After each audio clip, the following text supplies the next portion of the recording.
Rehas ang isang lalaki na tinaguriang top 2 most wanted person na may kasong pagpatay sa ikinasang operasyon sa bisa ng warrant of arrest sa Barangay Guadalupe, Cebu City.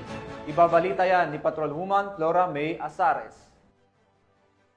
Himas ang lalaking top 2 most wanted person na may kasong murder matapos maaresto ng kapulisan ng Cebu City sa Dumala 111 Barangay 75A Matina Aplaya, Davao City noong ika-25 ng Hunyo taong kasalukuyan.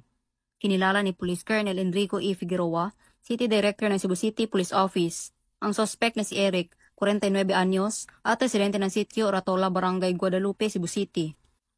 Ayon sa ulat ng otoridad, bandang alas 3:50 ng hapon nang maaresto ng kapulisan ng suspect sa bisa ng warrant of arrest para sa kasong murder na inisyu ni Honorable Anacleto B. Dibaculos, presiding judge ng RTC Branch 17 Cebu City, na walang rekomendadong piyansa. Samantala, kasalukuyang nasa kustodiya ng Ecolan Police Station Matina Aplaya, Davao City ang suspect para sa dokumentasyon at tamang disposisyon.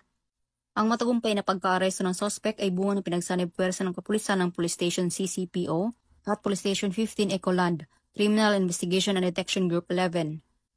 Ang kapulisan ng Cebu City ay walang tigil sa pagsasagawa at pagpapaigting ng kampanya laban sa namang uri ng kriminalidad upang masiguro ang kaayusan sa kanilang nasasakupan. Mula dito sa Central Visayas, ako ang inyong Police News Network Correspondent, Patrolwoman Flora May Azares, alagad ng batas, tagataguyod ng Balitang Pulis.